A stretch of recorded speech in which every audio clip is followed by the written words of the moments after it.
An overview of our world.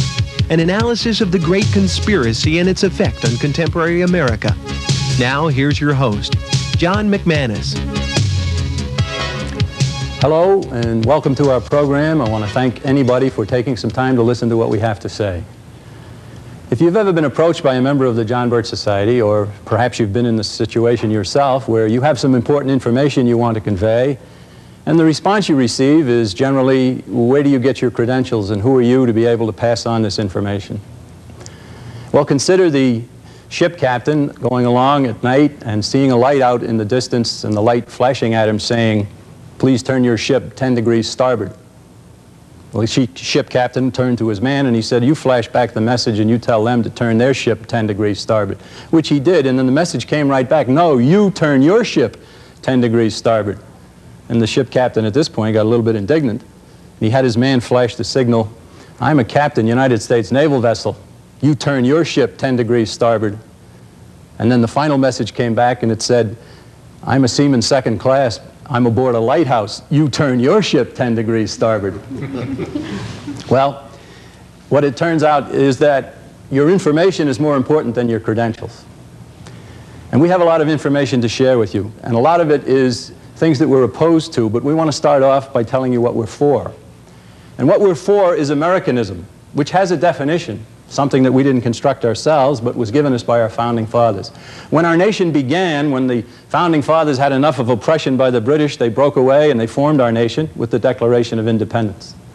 And it's right there in the Declaration that you find the fundamental premise of Americanism, where it says, men are endowed by their Creator with certain unalienable rights.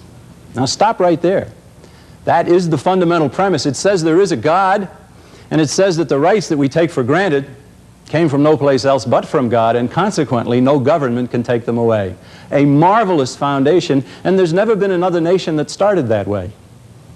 Well, then they went on to define the proper role of government in the very next breath almost, where they said, to secure these rights, governments are instituted among men, deriving their just powers from the consent of the governed. In other words, according to our founding fathers, there is a God, and it was He who gave us our rights, and then we form a government for the sole purpose of protecting those rights, and nothing more. And that's a marvelous foundation, very little appreciated by the people in our country today. Well, look back over history, and what do you find? You find that most of the people who have lived on earth have been slaves to government. Very few have been free, and yet freedom beat in the breast of every human being. Every rational human being who has ever walked the earth has wanted to be free. And so if you go back over history, you'll find all kinds of ferment for freedom. You find the ideas that we're talking about discussed in the Magna Carta. You'll find others throughout history talking about them. You'll find men standing on soapboxes and giving their speeches about it, and people writing poetry about it, and men strumming ballads, the balladeers, and what they had to say about freedom. And finally, in 1776, our nation was conceived. And the men who did so had a clean slate to write on. There was nothing there, and what did they say? They said there is a God, and He gave us our rights, and we shall form a government to protect those rights and nothing more. Fantastic. That's Americanism. And that's what we're for in the John Birch Society. Now, if we're for that, then obviously we're opposed to any part of the opposite of that. We're opposed to systems that start off by throwing God out of the picture, and there are plenty of those, including the United Nations. Then we're opposed to any form of dictatorship. We're opposed to dictators and kings and princes and potentates and all kinds of dictatorial governments throughout the course of history. Which means we're opposed to most of what is going on today, and we're opposed to much of what has happened throughout history. And yet at the same time, we still claim that we are a very positive organization, because the positive promise of what we are for far outweighs the negative fear of what must be cast aside. Now, I want to talk about Americanism here, and I want to make some more definitions, and in order to do so, I brought along my charts. And we're going to start off by talking about political systems. And as you can see on my chart here, there are five political systems. We start off by saying, okay, we think all possible systems are represented here, so let's go down through them. We'll talk about monarchy or dictatorship ruled by one, an oligarchy ruled by an elite or a few, democracy ruled by majority, republic ruled by law, or anarchy ruled by no one. Now let's see if we can't discuss them and narrow it down to fewer than the 5, and I think we can. We'll start off by saying that in the practical sense, monarchy or dictatorship, ruled by one, doesn't really exist. And you're saying to yourself, wait a minute, I know of kings and dictators, how can you say that? Well, what I'm saying is it's not ruled by one. It's ruled by a group, and they've put one up front and said, you be the front man for the group. Especially is that true of communist nations. The Politburo is the ruling body. And so rule by one doesn't really ever exist. It's ruled by a group, and there's one up front. It really isn't ruled by one. It's an oligarchy. And that's ruled by the group, by the elite, by the few. That's the most common form of government in all history, and it's the most common form of government today. Most of the nations of the world are ruled in that manner. And so you see, we've outlined that. We're not going to cross that one off. That's going to stay. And we can also say that this, unfortunately, is what our country is becoming. Well, let's go to the other end now. We'll talk about anarchy here for a few minutes. Anarchy means no government. And some people looking over history have decided, and quite correctly, I guess, that some of the worst crimes in history have been perpetrated by governments. They therefore conclude, erroneously, that the best thing would be to have no government at all. So government turns out to be necessary. It's a necessary force in a civilized and orderly society. And the question is, how much government? And so we have to answer that. How much do we in the John Birch Society want? And we agree completely with the Founding Fathers on that. We want that amount of government necessary to guarantee our God-given rights. And that's all. Now, if you analyze that for a minute, you'll understand what I mean by the difference between negative and positive government, something that used to be well understood in our country. The proper kind of government is a negative force. It's not a positive force. A negative government force is the kind of government force that simply leaves you alone but protects you from others. And it protects you from government itself. A positive force in government is a government that does things for you. A government that supplies your needs, your wants, your desires. And of course, in order to be able to do that, it has to take from some and give to others. And when a government becomes a positive force, it's on the way towards tyranny. Our Founding Fathers wanted government to be a negative force, and so do we in the John Birch Society. But anarchy really, as a form of government, doesn't really exist, except occasionally for a very short time. When you say anarchy, you usually mean chaos, looting, burning, killing, terror. Everybody knows the term, and that's, of course, what it connotes. And what happens is that occasionally there's a system in progress, and some people who want to change it and put in its place what they want. They don't go directly. What they do first is break down the existing system, create a condition of anarchy, and the people who live in the chaos and find themselves threatened go to somebody who's able to put an end to the chaos. They actually ask him, please, take over, restore order. Sometimes they even go to the person responsible for creating the anarchy in the first place, and then they get a new form of government. And what kind of government do you think they get?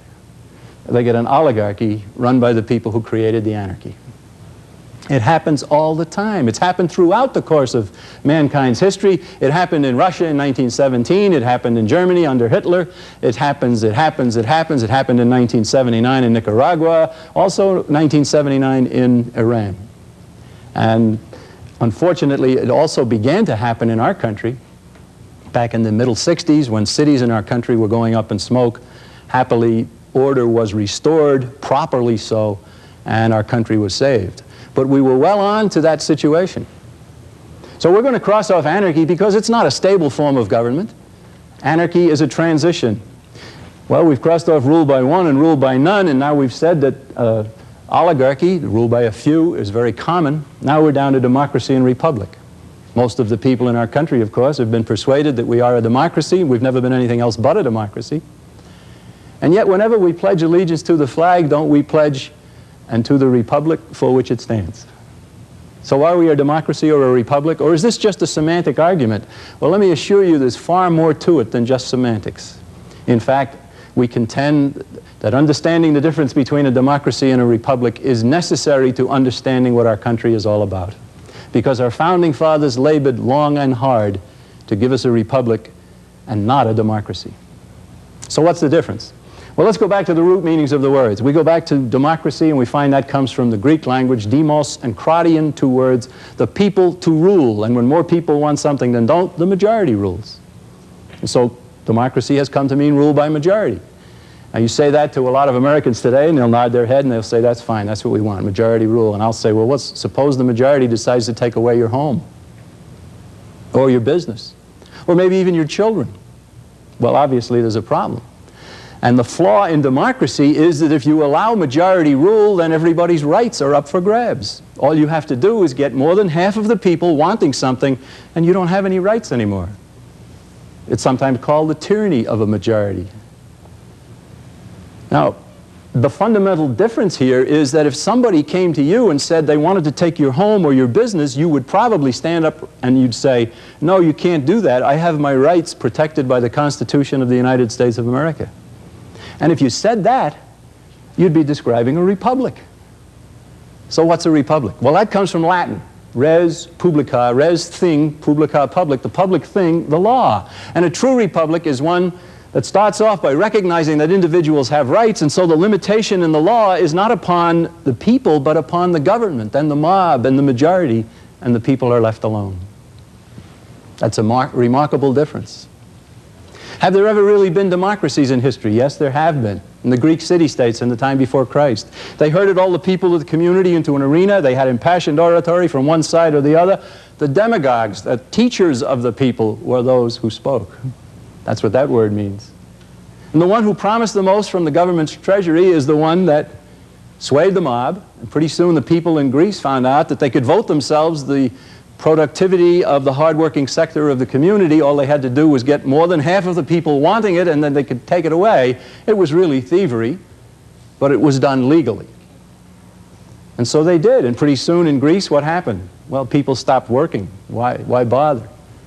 And then pretty soon the whole thing came crashing down upon them, and they ended up in tyranny. In every case, the Greek city-states ended up in tyranny. But there was a man in Greece at the time named Solon. His name has come down in our language as a common noun, as a lawyer or a lawgiver.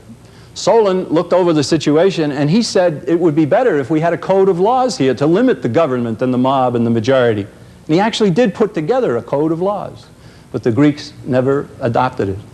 We sometimes praise the Greeks for giving us democracy. It's almost like praising the Greeks for giving you pneumonia or a broken leg or something. Well, what happened in Greece is history. And they never did adopt Solon's principles. But about 600 years before Christ, the people who lived in what is Rome today overthrew the kings and began a representative type government. Then they sent a delegation over to Athens to study what had happened. They came back with Solon's principles. And they incorporated them into their own government as the 12 tables of the Roman law, and they built a republic.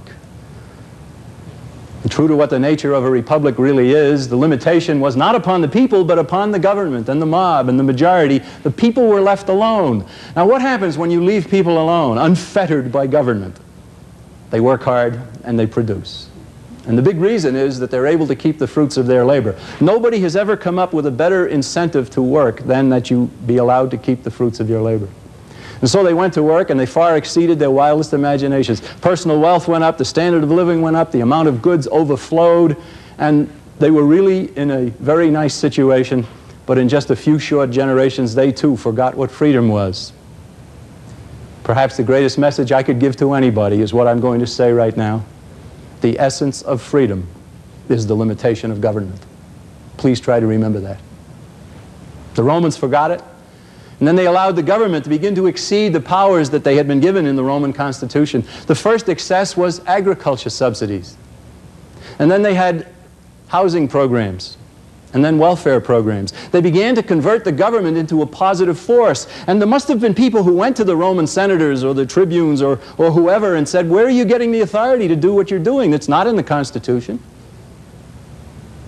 And the answer came back, well, of course, you would certainly not have us ignore the people who are poor or the people who are homeless. We have to do something. And that kind of an argument knocked them right out of the box. And that kind of an argument knocks people right out of the box today, doesn't it? What's the proper response? The proper response is that, yes, each of us has a responsibility to help the poor and help the homeless. But when you get government involved, overnight you're going to have 100,000 times more people who need that kind of help. And government grows and grows. And if it continues to grow, it will soon be totally powerful. Well, in Rome, what happened? Taxation went up, controls went up, the private sector was destroyed. A lot of people began to go on the dole who had been producers previously, and then pretty soon they ended up with the mobs roaming the streets as the shortages developed and people began to say to themselves that they needed the government to help them. Well, what happened is the Roman Republic went the route of democracy, and then it went the route of anarchy. And finally, it just came crashing down upon them, and they ended up with a progression of the Caesars, an oligarchy where the Caesars had total power and where they ruled with the iron fist. Why do we talk about what happened in Rome 2,000 and more years ago, except that that is exactly what is happening in the United States of America today? And all we can say to anybody is, please don't let it happen. Please help us to reverse the course and get back to a real republic. What did our founding fathers give us? Well, we started with the Declaration of Independence. And after the Declaration, of course, we had to fight the war. We fought it under the Continental Congress and then the Articles of Confederation. And we won. We sent the British back.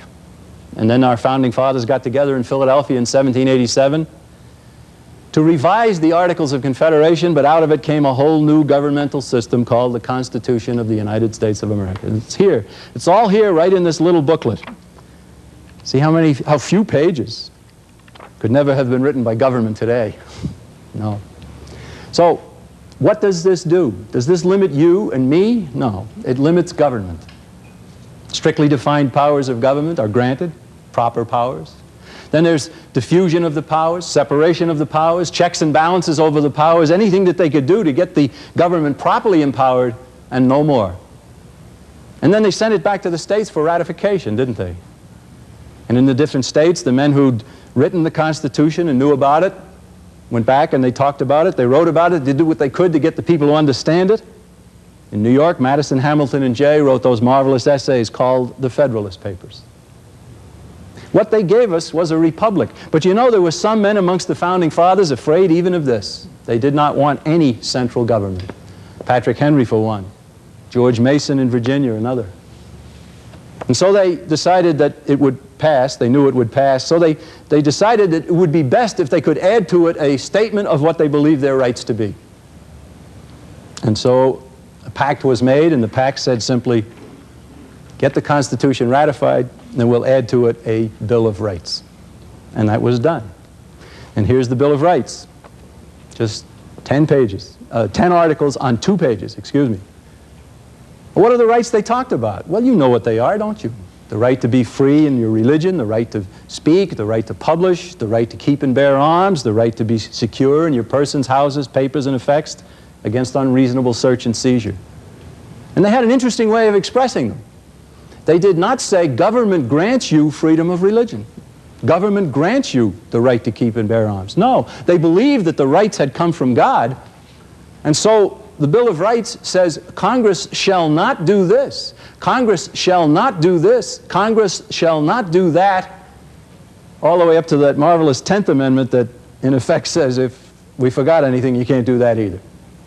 Well, my friends, that's freedom.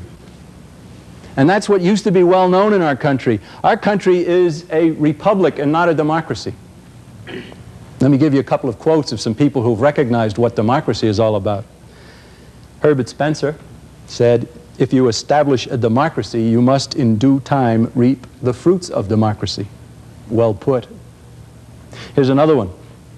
James Russell Lowell, democracy gives every man the right to be his own oppressor. Again, well put. Back in 1928, there was a U.S. Army training manual. And I don't have the whole manual here, but I have a couple of its pages. And the Army training manual was used to train the troops in peacetime, and it had a definition. And the definition of democracy is right on target. So let me read it to you. Democracy, a government of the masses, authority derived through mass meeting, results in mobocracy. Attitude toward property is communistic, negating property rights. Attitude toward the law is that the will of the majority shall regulate. Results in demagogism, license, agitation, discontent, and anarchy. Well, that's true. And that had to go, and the people who want to change our country from a republic to a democracy had to change that. So in 1952, the Army published this little book called The Soldier's Guide, and it had a definition of democracy. And here's what it said. It's a complete reversal. Meaning of democracy: because the United States is a democracy, the majority of our people decide how our government will be organized and run. That's a complete change. And it's all false. The majority of our people don't decide how our government shall be organized and run. It's already been decided, and the decision is the Constitution of the United States of America. A document so unique that it incorporated within itself a procedure for change. But how do you change the Constitution? Majority vote of the people? Majority vote of Congress? No. Change the Constitution. You must have 2/3 of both houses of Congress, and then 3/4 of the state's legislatures, to keep anything dangerous or silly from being added to the Constitution in the heat of passion. The Constitution is marvelous. But most Americans haven't got the foggiest notion of what it's all about, and we encourage people to read it, of course. We want people to read the Constitution, and if they do, they will understand the difference between a republic and a democracy. And of course, we've made a slogan out of that in the John Birch Society. We say that this is a republic, not a democracy. Let's keep it that way. But let's talk a minute about James Madison. We all know that he was the 4th President of the United States. He's not as well known as the father of the Constitution, which of course is his title. He's the man who kept the notes at the Constitutional Convention, and out of his notes they were able to write the Constitution and find out what it was that really went on. So he's known as the father of the Constitution. In one of those Federalist papers that we mentioned, James Madison said this about democracy: democracies have ever been spectacles of turbulence and contention, have ever been found incompatible with personal security or the rights of property, and have in general been as short in their lives as they are violent in their deaths. Isn't that something? There wasn't one man amongst the founding fathers that wanted democracy. And yet most of the American people have been persuaded that we are a democracy and that we've never been anything else but a democracy. Well, I contend that we're becoming a democracy. And you might say, well, where do you see this? Where do we get the majority rule? And one good place to go to find it is the Supreme Court. We're told over and over again that the Supreme Court can decide this and this and this, and of course if it turns out to be 5-4, that's a majority of the 9 judges, then indeed their decision is final. And we're also told that it's the law of the land. You've heard that, I know you have, I certainly have heard it myself. Is a Supreme Court decision the law of the land? Well, let's see if anybody knows any algebra. Now, what's algebra got to do with this? I'll make it plain in a minute here. Article 1, Section 1 of the Constitution, in fact, the very first sentence in the Constitution, right after the preamble, says, all legislative powers herein granted shall be vested in a Congress of the United States. All right, now, if all legislative powers, lawmaking powers, are vested in the Congress, then how much legislative lawmaking power is vested in the Supreme Court? There's where the algebra comes in. If it's all here, there's none here. And the truth is that there is no lawmaking power in the Supreme Court, and yet we've been told over and over again that a Supreme Court decision is the law of the land. So what's going on here? Well, what's going on is that the Supreme Court has adopted and absorbed legislative functions, and it shouldn't. A Supreme Court decision isn't the law of the land, it's the law of the case. And it's proper, of course, for a Supreme Court decision to be used as precedent in a similar case down the road. But most of the Supreme Court decisions in recent years that have been so damaging to our country are areas where the Supreme Court should have said, it's none of our business, it's not a federal matter, and handed it back down to the states and to the people themselves. Instead, layer upon layer of government, and where are we going? We're going straight towards an oligarchy running our lives. Our republic is being destroyed, not by communists, not by socialists from England, not by anybody from China or Havana or any place else, but from within. And that's the important information that we have to get across to many, many more of the American people. The Constitution of the United States is absolutely the finest document for self-rule that has ever been put together. And its rule is to limit the power of government and to let the people be free, to pursue their own goals. Well, let's conclude here. Let's conclude that democracy itself is not a stable form of government. It's a transition. You may for a time find yourself living in democracy, And we can make a case for that, unfortunately. Ultimately, you'll have two forms of government. You'll have a republic with the rule of law, or an oligarchy with the rule of man. And we've all heard that phrase, are we a government of laws or of men? And this is what we're talking about here. Our founding fathers couldn't have been more insistent about the need for a republic. When he came outside the Constitutional Convention, Benjamin Franklin was met on the sidewalk by a woman and said, "Sir, what have you given us?" And he said, "A republic, ma'am, if you can keep it." If you can keep it, there's wisdom in that. And I could go on and on and on with quotes from the Founding Fathers. Suffice to say, we want the republic, the rule of law. We don't want the rule of man. We're leaving the one, we're going towards the other, and to the detriment of all of us. Now let me also point out that there are some nations in the world that consider themselves republics. They use the term. The Union of Soviet Socialist Republics, for instance. It's a communist lie to use the word republic there. It's not. Or the People's Republic of Red China, or even the Islamic Republic in Iran.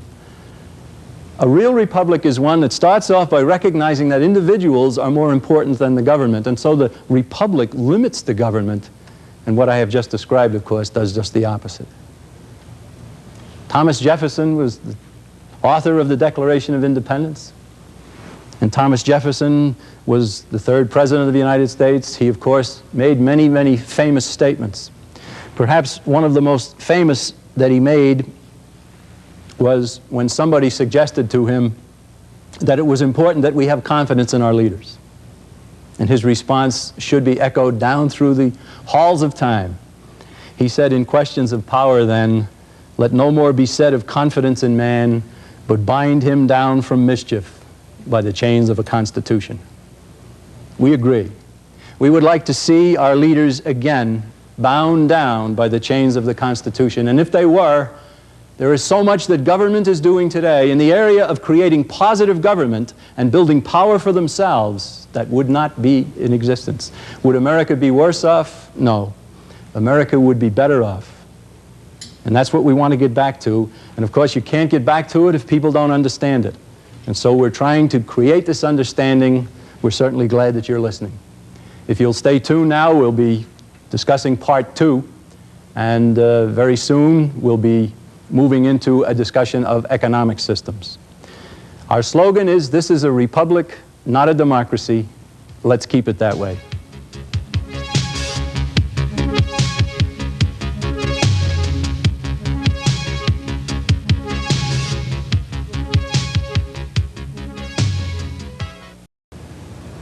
Of course, there are some good books that we'd like everybody to read. And the first of these is the Blue Book of the John Birch Society. When Robert Welch founded the John Birch Society in 1958, he spoke for 17 hours. And what he said has been transcribed into the Blue Book, and it's important reading, important history, but the philosophy of our nation and, of course, what the John Birch Society is all about. We also highly recommend a book called The Law, written by a French legislator named Frédéric Bastiat in 1850, fighting against communism and socialism in his day. And he put together this marvelous little treatise on what a government should be, praising the United States of America as the best example of government that he had ever found throughout history. And then, of course, we have the Constitution and the Declaration of Independence right here in the same little booklet. And then finally, the Communist Manifesto. We want people to read that as well, and you will find in here that the communists wanted democracy. All four for $10. An overview of our world, an analysis of the great conspiracy and its effect on contemporary America. Now, here's your host, John McManus. Well, we've talked about political systems, and now it's time to talk about economic systems. And as you might have expected, I brought along another chart. So let me turn that over. And we'll start off by saying that several years ago, I remember a man coming to me, and he said to me, "You look like a bright young fellow." And of course, him calling me a young fellow would indicate that it was quite a few years ago. He said to me, "What are the competing economic systems in the world today?" And I said, "Well, that's easy, communism and capitalism." And he shrugged his shoulders and he said, "Well, that's what I thought you'd say." I said, "Isn't that correct?" He said, "Well, let me ask you another question." He said, "What's capital?" And I responded, "Capital is the means of production." He said, "You're right about that. That's good. Capital's the means of production. Tools, machinery, even your bare hands. I said, yeah, capital, right. He said, well, then the communists are capitalists. I said, what? He said, your definition, don't they use tools, machinery, even people as capital? And I had to admit that they did. He said, well, then they're capitalists. I said, where are you taking me? Where are we going? And he said, well, there are two competing economic forces in the world today, and the difference between them isn't capitalism and communist, because everybody is a capitalist. The difference between them is who owns, controls, and uses the capital. Is it monopolistic state control, or is it competitive free enterprise? And he made more sense in 3 minutes than anybody had ever made for me in the area of economics throughout my life. I completely concur, as does the John Birch Society. So let's go to my chart. Capital, the means of production. Two kinds. Monopolistic state control, competitive free enterprise. In the monopolistic state control system, which is communism, socialism, Nazism, fascism, the capital is owned privately or by the state, but it's controlled by the state.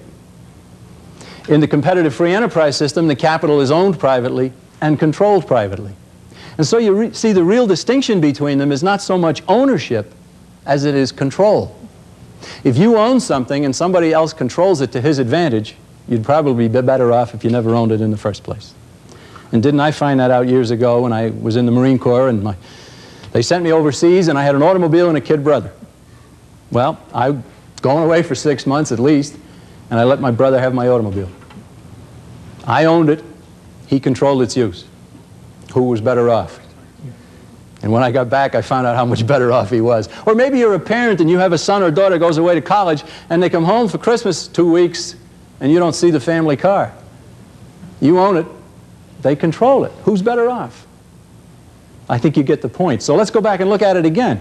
In the monopolistic state-controlled systems, the capital is owned privately or by the state, but it's controlled by the state. Control is the key. Over here, the capital is owned privately and controlled privately. And that's a huge distinction.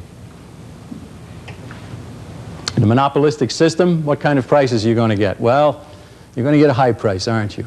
And if they don't have a high price, they have the capability of tripling the prices, as they've done in Poland in recent years on several occasions. So you're going to get a high price. What kind of quality goods are you going to get? Well, you know that a monopoly isn't going to work hard and put in good products, so communist goods are notoriously shoddy. So you get a high price and you get low quality, and how about the amount of goods that are there? You get shortages, don't you? If you know anything about a communist and socialist systems, you know people online to get the bare necessities. All right, go over to the competitive free enterprise system and say, what do you get there? Well, you've got 15 or 20 different producers vying with each other to get you to buy their goods rather than somebody else's, so you get low prices. And you get the highest quality that they build into the product at the level you're willing to pay. You've got a tremendous choice, and you've got abundance. All right, monopolistic state control system, you've got high price, low quality, and shortages. Competitive free enterprise system, you've got low price, high quality, and abundance. Which do you choose? Well, you say that to anybody who goes to a supermarket or a department store, and they say, well, obviously, I choose the competitive free enterprise system. And certainly you would. But how about if you're a producer? How about if you're the manufacturer? What would you then want? Well, if you're a moral, upstanding, patriotic, decent person, you too would choose the competitive free enterprise system. You'd get involved, you'd do your best, and you'd let the chips fall where they may. Who then chooses monopolistic state control of everyone? A lazy man or a stupid man would want that. He's too lazy or too stupid to fight competition. But if he's too lazy or too stupid to fight it, he's too lazy or too stupid to get it underway.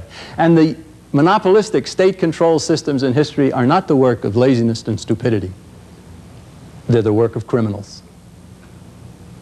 And the arch criminals of all time are those who have seized control of governments and set themselves up as monopoly producers. That's communism, that's socialism, that's fascism, that's Nazism. And that's wrong. Now, I go across the country and people are saying to me all the time, why is it that some of the very wealthy beneficiaries of the free enterprise system in our country aren't fighting communism? And they quite frequently mention names like Rockefeller or Kennedy or any others that you know that aren't fighting communism and in fact are helping communism and are not defending the free enterprise system but are socializing America. And the question is a good one, and the fact that people are asking it is a very good sign. because it's known that they're not. And the answer as to why these individuals are not fighting communism or socialism is that they have the same goal. They want to do that to our country as well. Monopolies don't exist without the government being behind them. If you want to be a monopolistic controller of a particular segment of industry, you can't do it in a free system without getting the government to drive your competition out of business. And that's why a lot of these people gravitate to government. And when they gravitate to government, then they end up controlling everybody else and making it very difficult for people to get involved in business. Well, ultimately, the distinction between the two is private property. Here, no private property. Here, private property for all. And private property has 4 elements. And you have to have all 4 or else you really don't enjoy private property. The 4 elements are holding title, or ownership as we call it. And then there's control. And then there's use. And then there's the ability to dispose of what you think you own.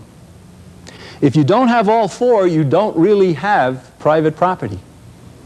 And private property is being eroded, remarkably so, in the United States of America.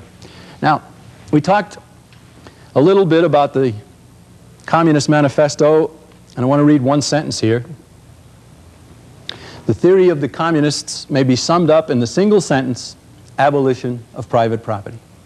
Karl Marx, Communist Manifesto, 1848. And that says it all, doesn't it? And so they're after private property, which is an essential element of freedom. Now you see at the bottom of the chart here, we've got 4 forms of state monopoly.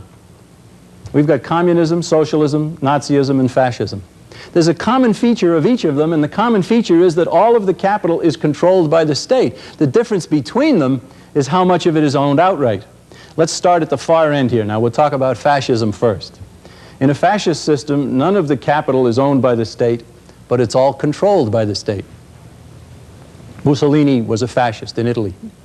Mussolini went to the businessman and he said, look, I don't want to own your business. All I want to do is tell you what to produce and how much to produce and who to hire and who to fire, where to buy your raw materials and what price to charge. The rest is up to you. Well, of course, he was in total power, wasn't he? But he didn't own the businesses. He just simply controlled the businesses. And he was a totalitarian, and everybody knows that. We'll move over then. We'll go to Nazism. Nazism stands for National Socialism. The acronym Nazi has incorporated within it socialism. And people tell us all the time that the Nazis are right-wing, the fascists are right-wing. No, they're not. They're left-wing. If you define the political spectrum, you have to start from somewhere and go to somewhere. Start from zero side, anarchy, that's the right wing. They go to the other end, 100% government, and that's the left wing.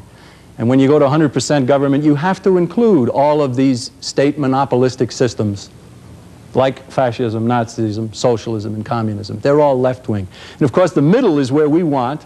The middle is limited self-government. It's not no government, and it's not total government. It's limited government. And that, of course, is where we belong in this country.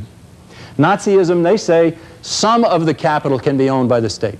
Well, they owned the Volkswagen Corporation. They didn't own Krupp or IG Farben, but they controlled all of those corporations the same way Mussolini had done it in Italy, and they were totalitarians.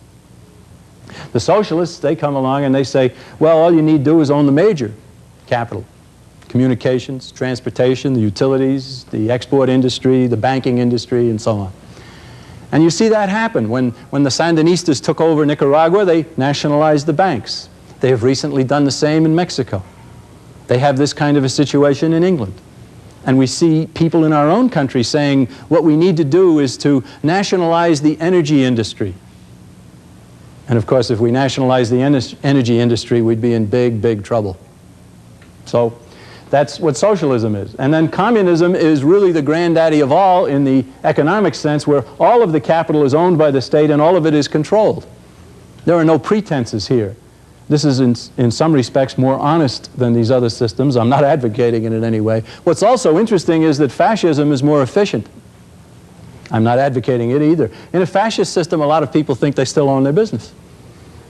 So they work at it, and they sweep the leaves away in the fall, and they paint the building in the summertime, and they worry about employee relations and all these different kinds of things. But the government controls them to its advantage, in a system where they do not own the business, but where they control the business.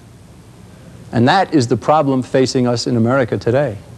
We are living in that kind of a situation. And where is it coming from? It's coming from all of these federal agencies. It's coming from the Occupational Safety and Health Administration and the Environmental Protection Agency and the Equal Employment Opportunity Commission and the Department of this and the Bureau of that, and so many of these regulatory agencies. Somebody went to Washington recently and tried to find out how many they were, and he couldn't even find out how many agencies there were, much less could he find out how many regulations were being passed out. The greatest lie in America used to be, your check is in the mail. The greatest lie in America today is when the government official shows up at your place of business and says, "I'm here to help you." And you shudder and you say, "I'd rather do it myself." Of course you would. But the American free enterprise system is being destroyed, not by Moscow, not by Peking, not by Havana, but by our own government in Washington, D.C. Are these regulations necessary? We contend that they're not. We contend that the Constitution of the United States has no provision for the federal government to be involved in these areas. Should the states? Yes. If the states wanted to, if the states exceeded what they were doing, then it would be shown, and shown very quickly, because the next state wouldn't, and people would move. Competition amongst the states is a beneficial thing, and it's one of the beauties of the federal system that our founding fathers gave us. But when Washington does these kinds of things, to what do you contrast it? You don't have anything else. And what we see is government growing and growing and growing and growing. If it continues to grow, it will soon be totally powerful. Well, actually, these forms of state monopoly, the chart doesn't show it as well as it probably should, they're all forms of socialism. Fascism is a form of socialism, Nazism is a form of socialism, and communism is a form of socialism. The Communist Manifesto, that of course has often been talked about and little read, the Communist Manifesto is the Bible, if you'll excuse the expression, of the socialists as much as it ever was of any communist. And they point to this as well. Now, with all of this going on, it's instructive to take a few minutes at this point to discuss what has happened in recent months or recent years in Eastern Europe. We've had some remarkable things happen there, and everybody knows. Should we be happy about what has happened there? Well, let's go to first of all, we'll go to the Communist Manifesto again. And we'll go right over here to page 24, and here we see Karl Marx says, "The first step in the revolution by the working class is to win the battle of democracy." Democracy. Now, we've already talked about what a democracy is and how our founding fathers didn't want that. And so here we have Karl Marx saying that the first step is to win the battle of democracy. And what he's saying here is, if you can get the situation where democracy is prevailing and then you can get the people to follow your point of view, you have won the battle of democracy, and you can get them then to follow along with what else you want. What else did Karl Marx want? Karl Marx went on to talk about the need for economic control of the people. If you had to define socialism in a couple of words, there you have it. Economic control of the people. So the Communist Manifesto calls for democracy as the first step, economic control of the people through socialism as the second step. And what you've got here is communism is really a socialist in a hurry. Consider that. The goal of communism is to set up socialism, the Union of Soviet Socialist Republics. I hope I'm not losing you here. The goal of communism is to set up socialism, the Union of Soviet Socialist Republics. All right? A communist wants to do it with a lightning-quick coup and then a police state. And he's there, he's got his socialism. The socialists instead, who aren't communists, what they want to do is they want to get the people to choose it. They want the people to vote themselves into socialism. And that's what's happening in our country. Very much so. Okay, so Karl Marx said he wanted democracy and he wanted socialism. Now, Mikhail Gorbachev, in 1987, wrote a book called Perestroika, and everybody's seen that. Perestroika, of course, means restructuring. Now, in his book, he tells us what it is that perestroika is all about. So, let me read a couple of quotes. I've put them down on these little charts. Here's Gorbachev. Every part of our program of perestroika, and the program as a whole for that matter, is fully based on the principle of more socialism and more democracy. Should we be happy about that? Should we help Gorbachev because of perestroika? All right, what else did he say in this same book? We are not going to change Soviet power, of course, or abandon its fundamental principles, but we acknowledge the need for changes that will strengthen socialism and make it more dynamic and politically meaningful. That's what the man said. He said that in his own book, Perestroika. What's the horrifying element here is that President George Bush has stated there is no greater advocate of perestroika than the President of the United States. And the United States government is helping Gorbachev. We are helping him to stay in power. And we should not do so. If a communist decides to stop calling himself a communist and decides to start calling himself a socialist, why should Americans cheer? And isn't that what's happening? And there are people in our own government today who say, we have to help Gorbachev. We have to keep him in power. Why? Are the people in the Soviet Union going to be better off? Not at all. Well, you can see that we've got problems. But the main problem we face in our country is that our own country is being socialized. And we don't want that to happen. Now, along with what's going on in the Soviet Union, you see what's happened in Poland and in Hungary and some of these other nations. And what they have done is they have gone from communism to socialism. And a lot of the communists are still in power in each of these countries. They don't call themselves communists anymore. Now they're calling themselves socialists. And Western Europe, and that means Germany and France and England and all of the nations of Western Europe, in 1992 are scheduled to move into what they call an economic community. The economic community was put together by a man named Jacques Delors in France, and he's a socialist. And the whole economic community is socialism. And so what we see happening here is that the communists have come down from their communist perch and are now preaching socialism.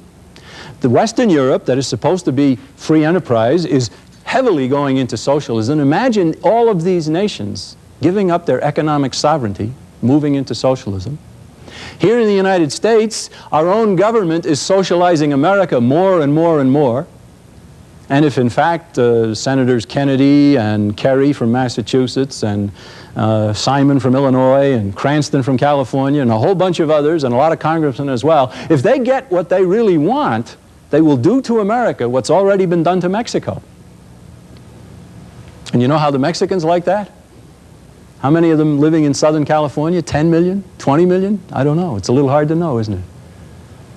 Well, why are they there? They're there because they're fleeing socialism. They've come to America, but we're socializing ourselves. And you might say to yourself, well, if that happens here, well, then we'll go some... No, you won't. There's no place to go. This is it. Socialism is the goal. We always have talked about a one-world socialist government being threatened, and now we see it more and more coming to fruition. It's a very dangerous situation. So we don't want socialism. We hope you don't want socialism. Socialism is economic control of the people. It can be imposed if you allow democracy, if you allow the government of the United States to do whatever it wants to do. 50%, majority rule. Then indeed, they will lead us into socialism.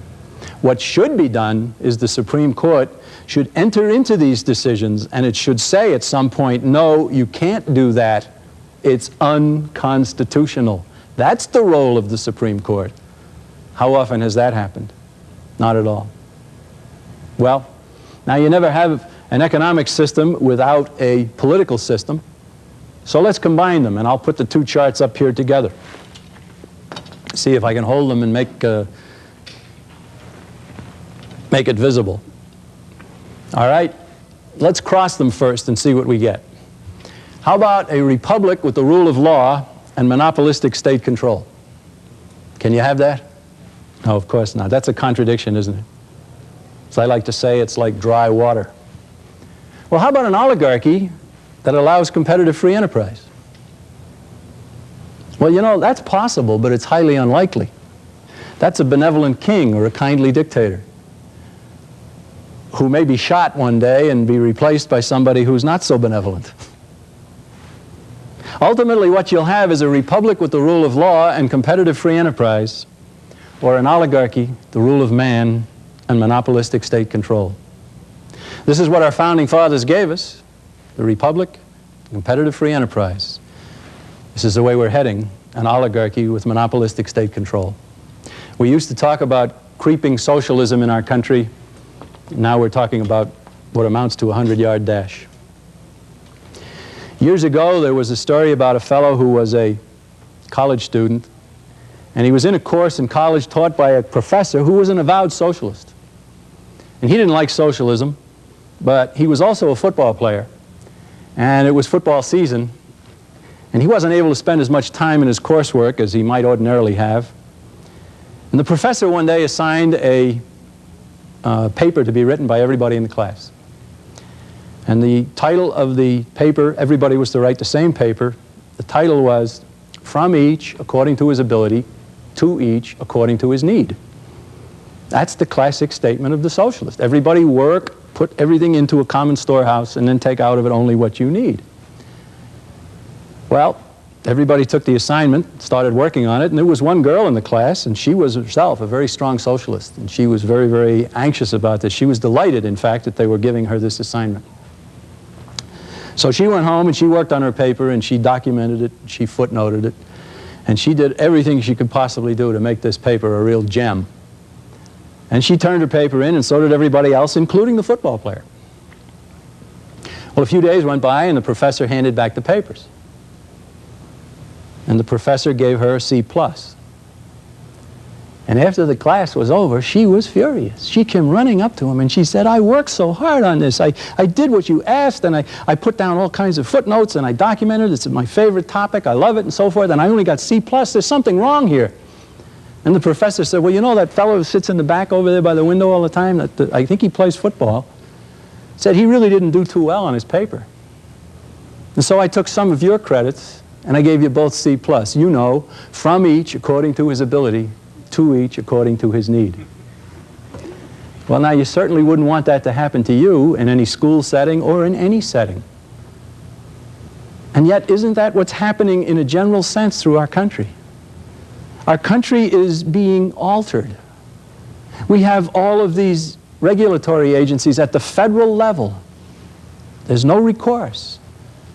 And they're driving industry down, down, down, down. Just the Environmental Protection Agency all by itself. And then the Equal Employment Opportunity Commission. Of course, I'm in favor of equal employment opportunity. But I'm not in favor of what they call affirmative action. Because affirmative action says that rights don't belong to an individual, the rights belong to a group. There could hardly be anything more Marxist than affirmative action. It's not whether you are proficient at the industry, it's not whether you're a good employee or anything else, it's what group you belong to. It's what's your skin color, what's your ethnic background, what's your gender even. And what they're doing is creating tremendous bitterness amongst the people in our country and setting people into thinking that they're part of a group. Why aren't we all Americans? Why do we have to be this kind of American or that kind of an American or that kind of American?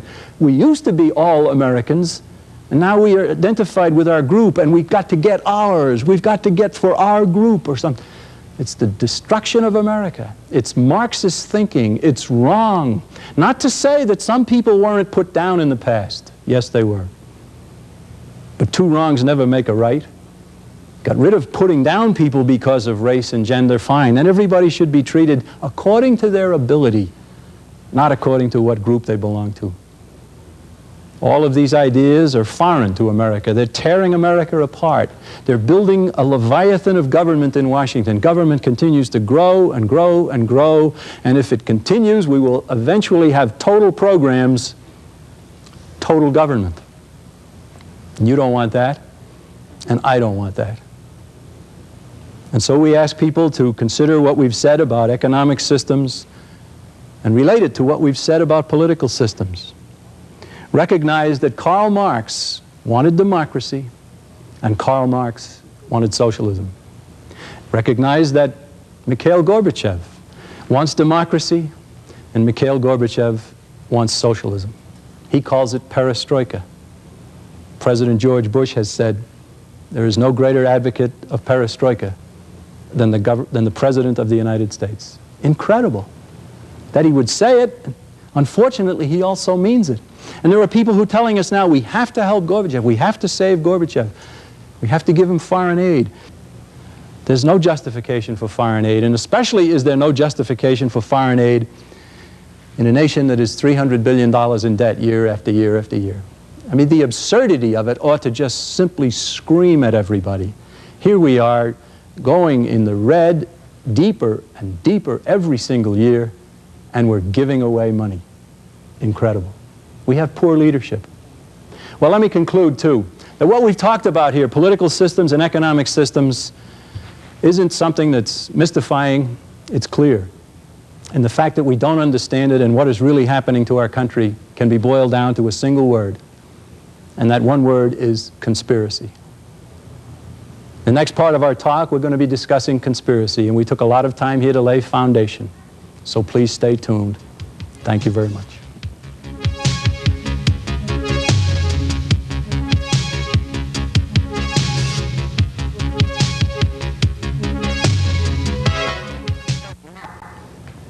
The common question, of course, is who is it that's doing this to our country? Who is it that wants democracy? Who is it that is propelling us into socialism?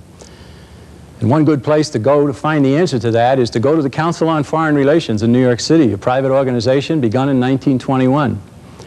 The man who wrote this book, The Shadows of Power, about the Council on Foreign Relations, went back and read all of their publications, going back all the way to the early 1920s, and he nailed them with their own words. This is what they want, and these people dominate our government, our media, and so much else of American life. Very important book. $10.95, $2 postage and handling. Or you might be interested in our bi-weekly magazine called The New American.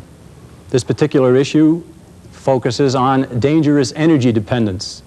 And of course, that is a serious problem, and it's getting worse. $39 for a year's subscription, tremendous amounts of information you don't get from elsewhere.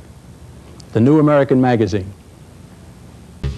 An overview of our world. An analysis of the great conspiracy and its effect on contemporary America. Now, here's your host, John McManus. Hello again. We're about to talk about the conspiracy, but I wanted to share a little story with you about an extremely wealthy man who was a great admirer of courage. And of course, we are ourselves, and I'm sure you are as well. Well, this man had a fantastic spread. He had a beautiful home. He had a whole collection of automobiles. Out behind his home, there was a beautiful field, and there were some horses. He had a mountainside. He had everything that you could possibly want. And he also had a huge swimming pool right behind the home, and the swimming pool was full of alligators. Well, he brought a whole bunch of people one day to see his place, and he showed them all around the place. They were out standing by the pool looking at the alligators. And the very wealthy man said, "I'm a man who admires courage. And if anybody will jump into that pool and swim through the alligators and make it to the other side, I'll give you anything you want. I'll give you my home, I'll give you my automobiles, my fields, my horses, whatever you'd like." And they all kind of chuckled and shrugged their shoulders and turned around to go in for lunch when they heard a splash. And they all turned around again, and there's this fellow in the pool. And he's swimming, and he's dodging an alligator here, and he's dodging another one there, and he's going this way and that way, and finally he makes it all the way to the other side of the pool. And he jumps out, he starts drying himself off a little bit, and the very wealthy man ran up to him and he said, "I'm a man of my word, and I promised you could have anything you want if you made it across the pool. You did. What is it that I can give you? My home, my horses, my cars, whatever. What would you like?" And the man looked at him and he says, "I'd like to know who threw me in the pool." Well, courage is something that we admire as well. Now, we promised to look at the conspiracy, and so as you might expect, we've got another chart, and we're going to get right into it. We said that there was an oligarchy building, and so we put the elite right at the top. That's the oligarchy. And we also use the term insiders.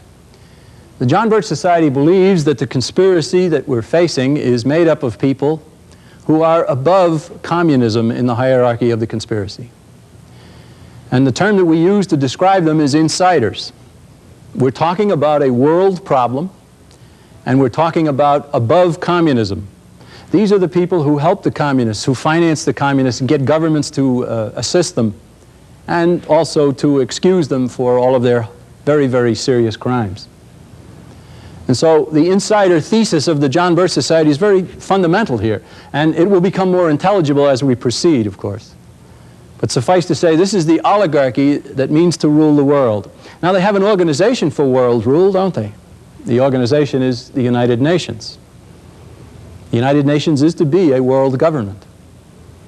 And if you go back and study the history of the United Nations, you'll find that all of the people who wanted world government, all of the people who want democracy and socialism, they also wanted the United Nations. And you'll also find that the communists wanted the United Nations.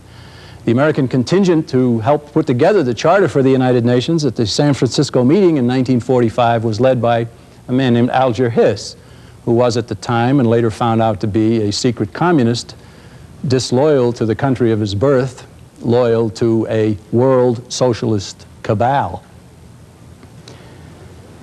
There was a man at the time named Earl Browder, and he wrote a book called Victory and After, and in his book he said, the American communists worked energetically and tirelessly to lay the foundations for the United Nations, which we were sure would come into existence.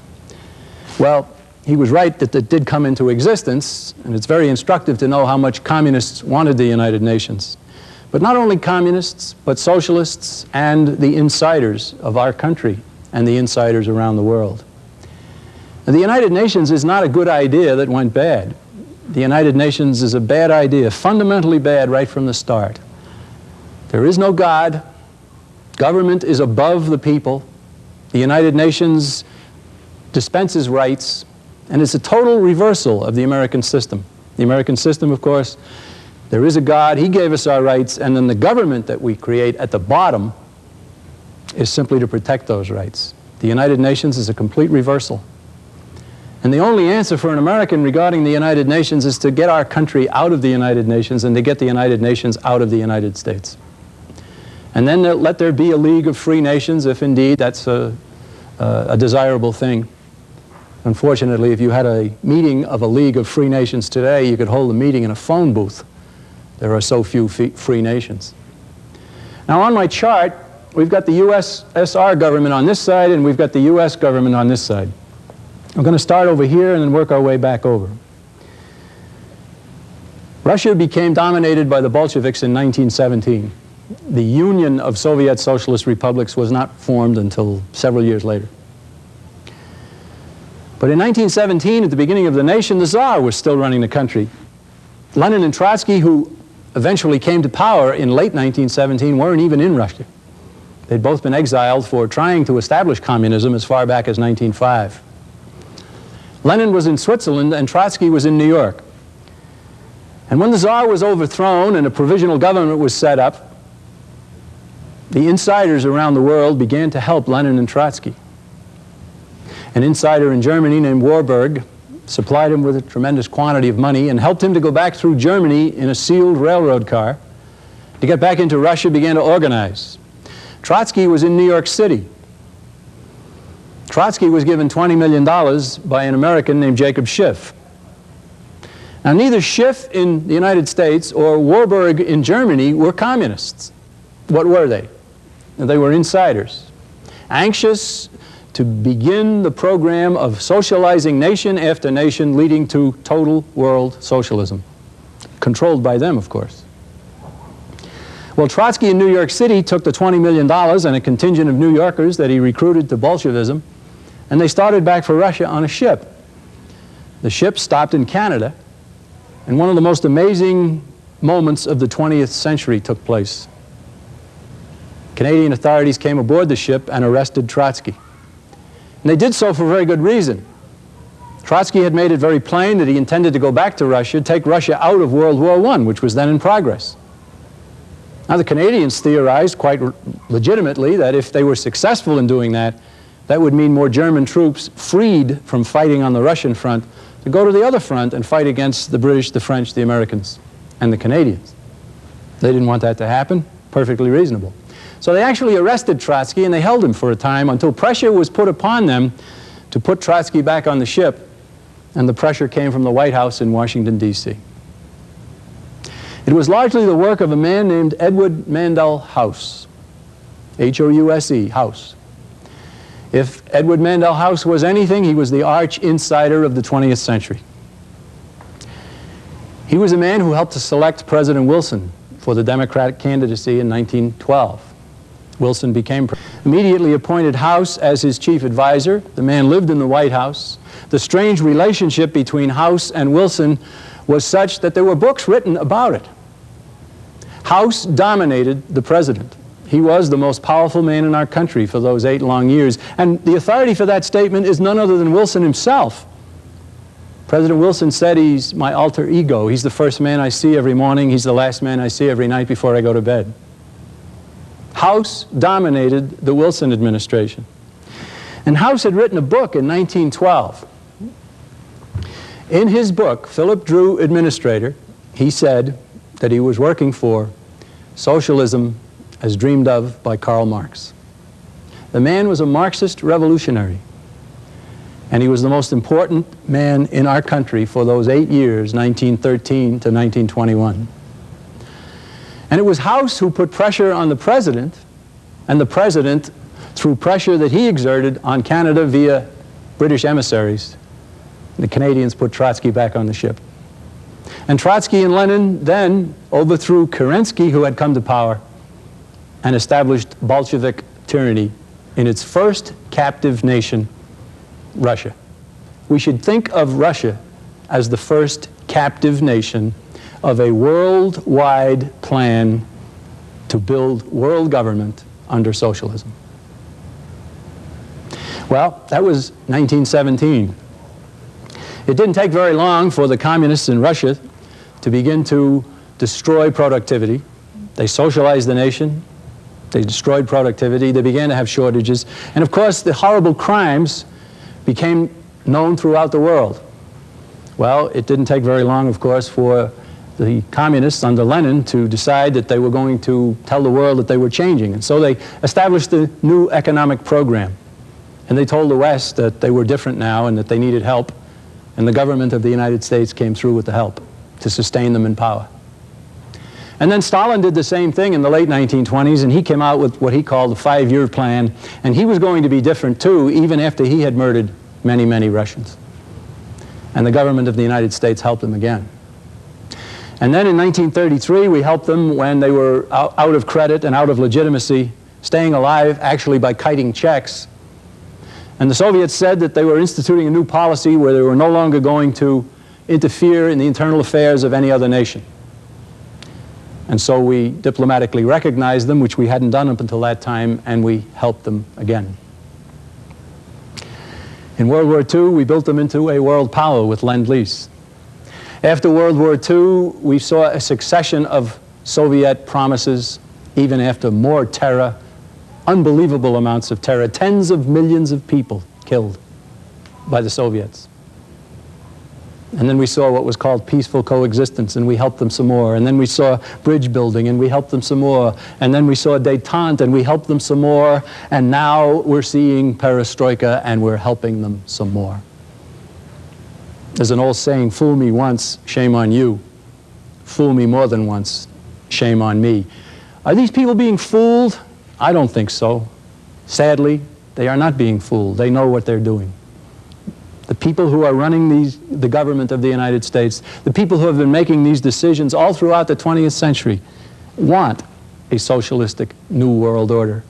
And they call it by that term.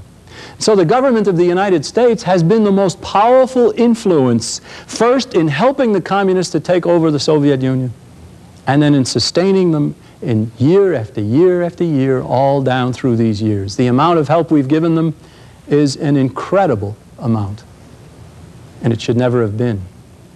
Now, not only that, but our government, widely recognized as being the most anti-communist government in the entire world, the leader of the anti-communist movement, has been anything but that. It's been just the opposite. Most of the nations of the world that fell to communism in the 20th century weren't as much a case of falling into communism as they were being pushed. And the pusher was the government of the United States. What is the authority for making a statement like that? Well, here's a book written in 1948 called I Saw Poland Betrayed. You can see it's kind of a frayed book. This was written by the ambassador of the United States to Poland, a man named Arthur Bliss Lane, less than a year after Poland had fallen to the communists. And he came home bitter about what had been done, and he wrote his book to tell the American people that Poland had been betrayed. It had been betrayed by the leaders of the United States. I think it would be quite an exercise for anybody to try and find a copy of this book today, except perhaps the paperbacks that we have made over the years and distributed tens of thousands of them. But a hardbound volume of this book would be very difficult indeed to find. The book was smothered. Less than 5,000 copies were printed. Most of them disappeared from libraries. And then the same thing happened with China in 1949, and there were many books written about that, about the betrayal of China by our own leaders. Chiang Kai-shek, who had paid for equipment, they wouldn't even deliver it to him. China wasn't lost in Shanghai or Peking, it was lost in Washington, D.C. And the same could then be said later about Cuba. Our ambassador in Cuba, as did Arthur Bliss Lane, wrote a book called The Fourth Floor, a man named Earl E.T. Smith. And he said in his own book that he had warned Washington that Castro was a communist, and they told him to be quiet and get rid of the existing government. And Castro got his job in Washington as well. And you could go back over many, many other areas where the United States either helped a communist to take over a nation or made sure that a communist stayed in power in a nation. We sent our men to fight in Korea, and we told them not to win. We put them under the United Nations. We won the war, and then they took it away from us. And they fired General MacArthur. Incredible. The Hungarian revolt, we told those people to revolt, and we'll get some help to you. And right in the middle of it, we betrayed them as well. When our State Department sent a message to Tito in Yugoslavia, and the message said the government of the United States looks with disfavor upon the establishment of a government unfriendly to the Soviet Union on the borders of the Soviet Union. And Hungary borders on the Soviet Union. Khrushchev, of course, had his authorization that the United States was not going to intervene, and the tanks came back in and smashed the Hungarian revolt. And on we go. We got back into war with communists in Korea, didn't we? And once again, our men were told to fight with their hands tied behind their back. Don't chase the enemy across the borders. Don't go into his strategic hamlets. It was a no-win war. It was fought under SEATO, the Southeast Asia Treaty Organization, a stepchild of the United Nations. And again, the United Nations was involved in this. Not many Americans appreciate that, but they were. And we lost again. And if we hadn't lost the Korean War, there wouldn't have been a Vietnam War. If we hadn't lost the Vietnam War, a lot of other things wouldn't have happened. We get up to 1979, and our nation betrayed Somoza in Nicaragua. And we betrayed the Shah in Iran. And more problems developed. And so over the years, you see that not only has the government of the United States been the most powerful force in helping to establish the communist style of socialism in country after country, but it has also helped to maintain them. We fought a no-win war again, didn't we, when we were supposed to be helping the Contras in Nicaragua. If ever there was another no-win war, it was that one. And so what we're saying here is that it's time to look over to this side of the chart. It's time to go over here to talk about the U.S. government. Not to talk about what it's supposed to be. We've already done that in the first part of the talk. Now let's talk about what it is. And quite succinctly, it's a powerful group has taken working control of our government and are using the power that they have to build themselves into total power over the planet. Who are they? Well, if you can see on the chart here, we've got two organizations listed, the CFR, Council on Foreign Relations, and the Trilateral Commission. So let's talk about this one first, and then we'll get over to the Trilateral Commission. The Council on Foreign Relations. It was begun in 1921. It was actually conceived in 1919 at a meeting in Paris, attended by Edward Mandell House, Wilson's chief advisor. In 1919, Americans, led by House and others, were over in France, and they were working on the treaty at the end of World War I. The Versailles Treaty eventually came out of that. While they were there, they learned that the United States Senate had turned thumbs down on America's entry into the League of Nations. Now, the League of Nations was to be here, where the United Nations is on our chart. U.S. senators said no, we were not going to get involved. They adhered to the advice of General George Washington, or President George Washington, who told them to beware of foreign entanglements. If ever there was good advice, it's that.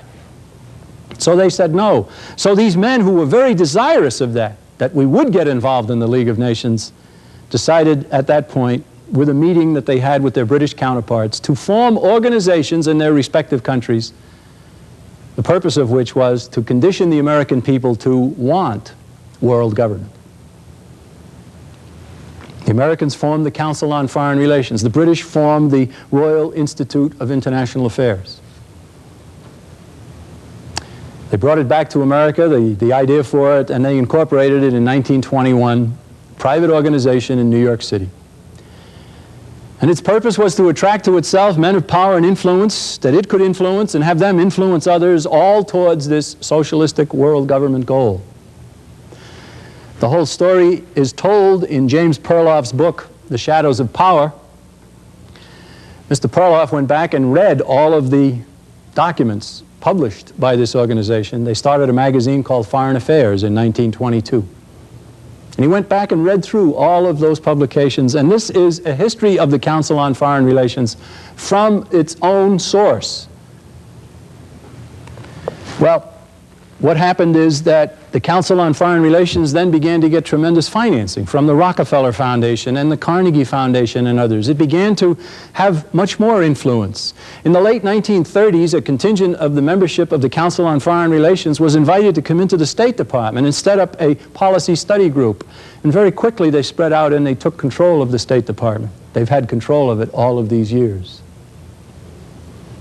They began to run their own people for president. In 1952, for instance, President Eisenhower ran against Adlai Stevenson, and they were both members of the Council on Foreign Relations, but the American people weren't told that. They were told that they had a choice. There was no choice. In 1960, it was Kennedy versus Nixon, both members of the Council on Foreign Relations. And with precious few exceptions down through the years, all of the major candidates of these two parties have been members of the Council on Foreign Relations. Or if they haven't been actual members, they've been surrounded by people who were. The Council on Foreign Relations, very, very potent. Now, I have here the latest edition of their annual report. This is the 1990 edition. The annual report of the Council on Foreign Relations. And in this, we read here that there are 2,670 members of the organization. And 351 of them are U.S. government officials. Now that's astounding, that one organization would be able to supply more than 10% of its members as U.S. government officials. And are these minor officials? No. The Secretary of Treasury, the Secretary of Defense, the Secretary of this, the Secretary of that, the head of the National Security Agency, the Chairman of the Joint Chiefs of Staff, the head of the Federal Reserve System is a member. He's not a government official, unfortunately. There's a story there, too. Now, most Americans have never even heard of this. And why haven't they? Well, the Council on Foreign Relations also tells us right here that 296 of their members are journalists, correspondents, and communications executives. And they're simply not talking about it. Well, who are these journalists, correspondents, and communications executives? Well, how about the heads of NBC, ABC, and CBS? The editors and publishers of the New York Times, the Washington Post, the Los Angeles Times, and several other newspapers, the most important ones. Top columnists. Then you've got Time, Newsweek, U.S. News and World Report, National Review, Insight Magazine. all led by members of the Council on Foreign Relations. Now, I'm not saying that every member of the Council on Foreign Relations is a conspirator. What I'm saying is that every one of those people are influenced by this organization, and that some of them obviously are conspirators. Who are some of these media people? Well, let me just mention a few names here. You're a good American, you go home at night and you'd like to know what's going on in the world. You flip on your television, you get the newscasters, or you pick up your newspaper and you read some of the prominent columnists around the country, and you work hard at trying to be well informed. I'm going to read a list of individuals here, and everyone is a member of the Council on Foreign Relations. The membership list is given in the back of this booklet. 2,670 individuals. All right, here are members of the Council on Foreign Relations: David Brinkley, John Chancellor, Richard C. Hodelet, Irving R. Levine, Dan Rather, Tom Brokaw, Daniel Shore, Garrick Utley, Barbara Walters, Diane Sawyer, George Will, William F. Buckley Jr., Joseph C. Harsh, Flora Lewis, Robert L. Bartley of the Wall Street Journal, Gene Kirkpatrick, A.M. Rosenthal, and I've just gotten started, really. There are others. And so Americans are not being given what they need to know. And Americans are being misled. And of course, being misled, we're finding ourselves not understanding why our country is being changed, and in many cases, not even the fact that our country is being changed. The Council on Foreign Relations dominated the Carter administration. The Council on Foreign Relations dominated the Reagan administration. The Council on Foreign Relations dominates the Bush administration. What did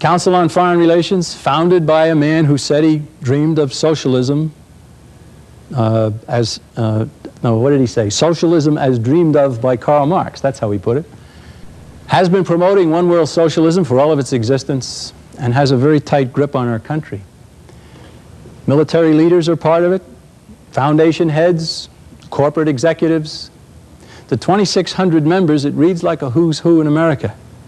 And all we're saying is Americans ought to know about this. And we hope you agree. Well, let's talk about the Trilateral Commission for a few moments here now. The Trilateral Commission grew out of an organization put together by Zbigniew Brzezinski. He wrote this book, Between Two Ages, back in 1970.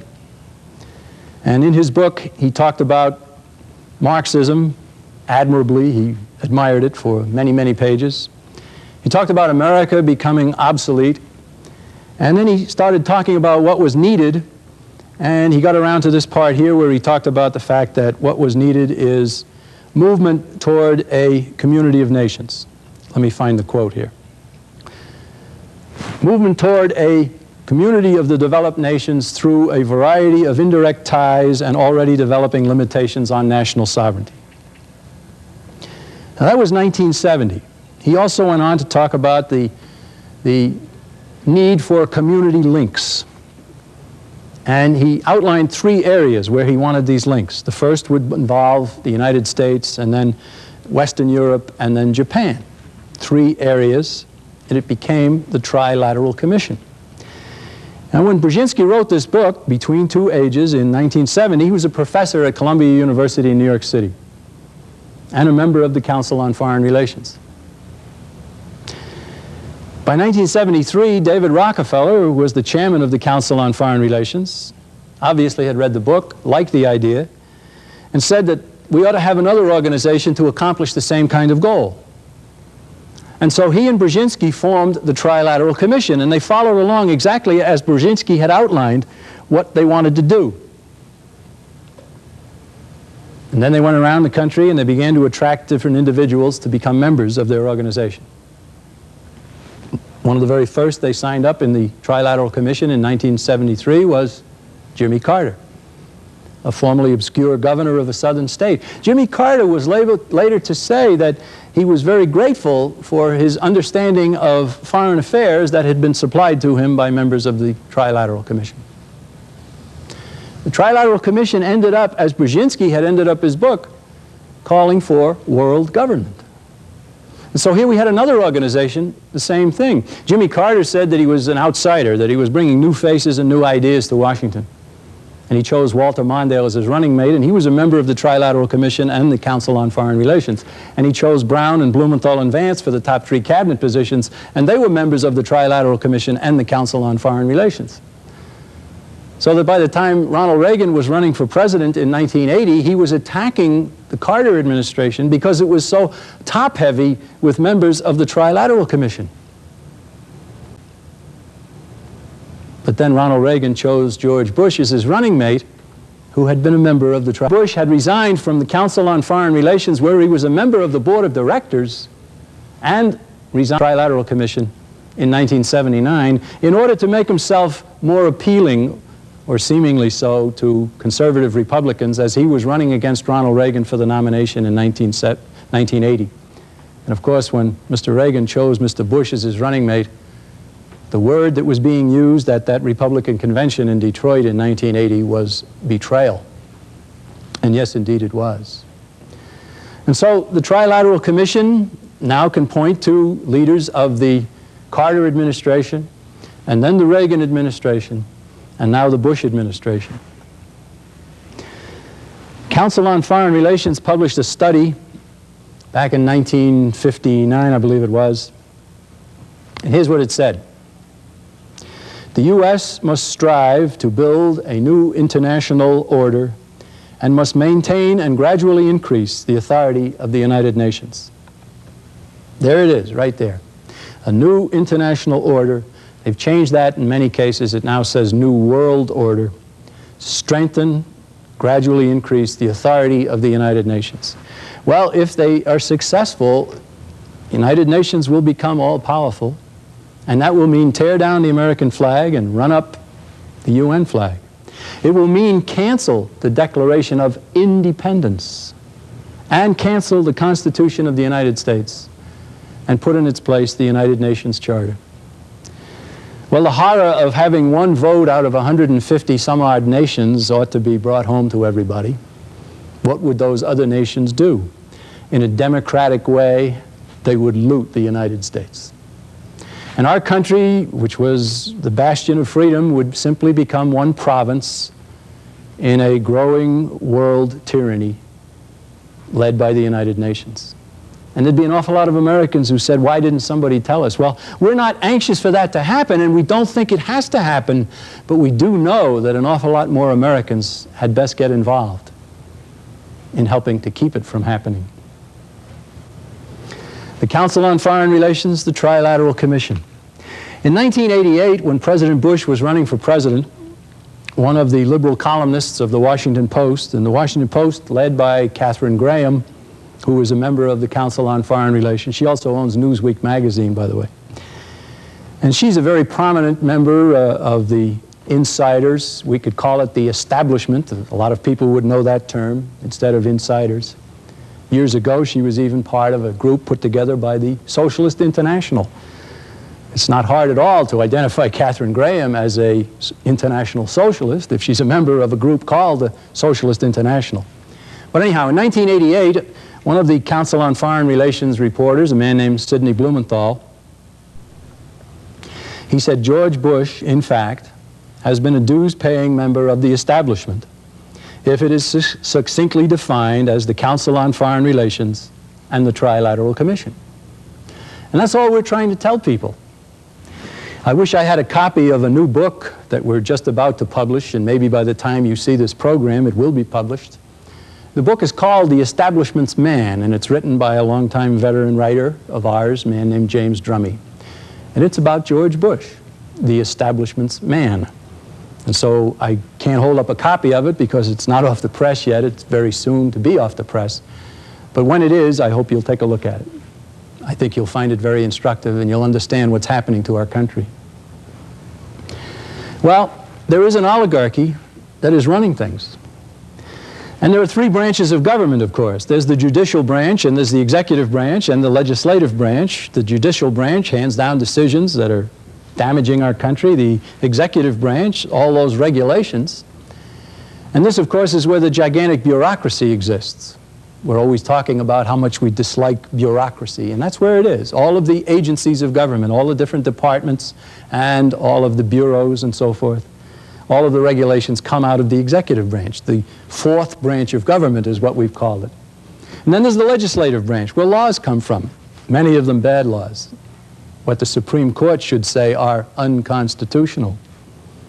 Well, the American people themselves don't have any direct influence on the judicial branch, and they don't have any direct influence on the vast numbers of people in the executive branch, except the president himself, who is the man who appoints all these people. We help to choose that, but we don't have any say about all of the different people in these branches.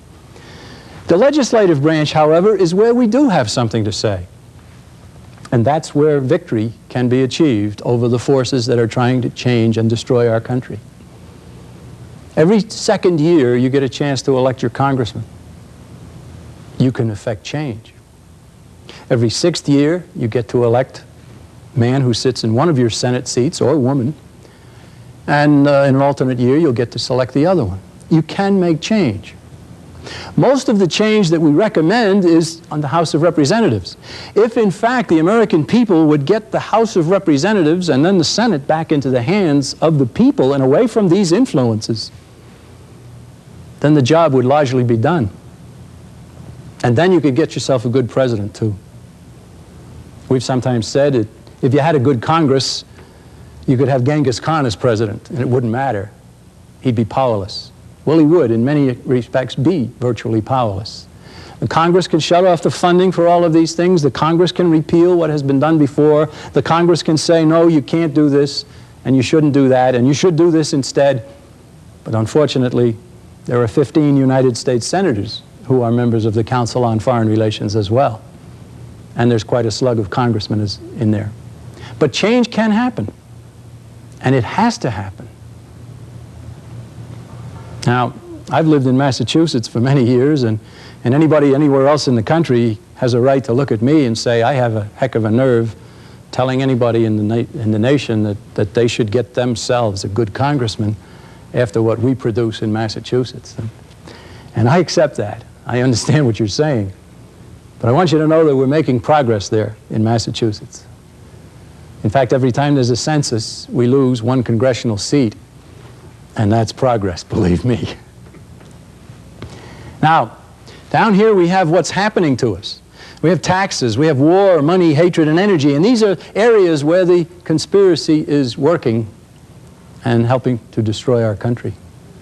Taxes, of course, aren't going down. President Bush won election to the presidency on a pledge of no new taxes, and it didn't take too long for him to change his mind regarding that. And we're now getting huge tax increases. But there's another area where we're being taxed that most Americans don't understand, and that's the area of inflation. Inflation is a tax. Now, I know you've been told that inflation is rising prices. I've been told that as well. But if you go to a good dictionary, you'll find a definition of inflation as an increase in the quantity of currency that causes currency to lose value. And of course, when it loses value, what happens? The merchant, the businessman, has to get more of that currency in return for his goods and services. And so what you think are rising prices is not really rising prices. What it is the value of currency has gone down. And stop and think about that with any commodity whatsoever. And also think of money as a commodity. It should be considered a commodity. I like to say that if diamonds were as free as pebbles on a beach, who would dare give one to his girlfriend or his wife? What would have happened there? Well, if diamonds were at one time very valuable because there weren't many of them and they are beautiful to look at, but then all of a sudden they were as free as pebbles on a beach, the value would have gone down, wouldn't it? How? Because increasing the quantity of any commodity will lower its value. And that's what's happening to our dollars. Now, where is that value going? Well, that value is being taken by government in a process that socialist John Maynard Keynes, who came to America from Britain in the 30s to help restructure our government, John Maynard Keynes said, not one man in a million can figure out what inflation does. It's not true anymore. The John Birch Society has told an awful lot of people what's going on in this business of inflation. And everybody knows that the value of U.S. currency goes down, and all you have to do to find that out is to be a regular participant at a shopping center, regular participant at going down to the supermarket. And you know that the basket that you bring home for your family costs more in dollars, year after year after year. And you know something? The cost of the goods is the same. It's the value of the dollar that has gone down. And the value has been taken by government in a process that many more than 1 million now understand. Well, how is it done? Let's just take another minute here and explain how it's done. The U.S. government spends in deficit. And in order to cover its deficit, it borrows. It borrows by issuing bonds. People buy the bonds, they get interest payments on them, of course, as they should. And the Federal Reserve System ends up in control of some of those bonds, owns some of those bonds, and then has authorization by laws that have been passed to issue more currency. The Federal Reserve decides whether they're going to inflate the currency or deflate the currency. They decide whether the interest rates are going up or the interest rates are going down. Where did anybody find this kind of authority in the Constitution of the United States? It's certainly not there. Appointed individuals at the Federal Reserve System deciding the value of your dollar, how much interest rate you're going to pay, so forth. Where did they get the idea for it? Well, we've already talked about the Communist Manifesto, but let's get over here and we see on page 25 in the Communist Manifesto that there are 10 planks of communism. If you implement these 10 items here in the Communist Manifesto, you will have total control of the government. Number 2, a heavy progressive income tax. We've got it. We got it during the Wilson administration. Number 5, centralization of credit in the hands of a monopoly with state control. That's the Federal Reserve System. And you'll find if you read all 10 of these that every one of them is partially or fully in place in the United States, and it's all happened in the 20th century. America is being socialized. And they're following the pattern in the Communist Manifesto. And so they got the idea for the Federal Reserve System in the Communist Manifesto. And believe me, it works. And so we are being taxed in several different ways. One of the ways is, of course, the government spends in deficit. And look at what has happened. When Ronald Reagan became the president, the nation was in debt $930 billion. Not even $1 trillion. We are now well over $3 trillion in 10 years' time. We've tripled the national debt. We're now at a point where we're paying over $250 billion a year in interest on the national debt. You and I are paying that. And we're paying it to anybody who holds government bonds. I know there are some people who say, repudiate the debt, don't pay off the debt, and don't pay interest. That's wrong. There are people who are dependent, that they've saved their money, they've bought a government bond, they deserve to be paid, and they deserve to be paid their interest. So I'm not saying repudiate it. What I'm saying is stop increasing it and pay it off. Look what we've done to our children. My golly. Every little baby born into the country in America today owes the government tens of thousands of dollars at birth. No wonder they cry. No wonder they cry. Well, it's a horrible situation, and America can be destroyed just in the area of debt. And believe me, there are some people who want to do that. The conspiracy has used war as a tactic.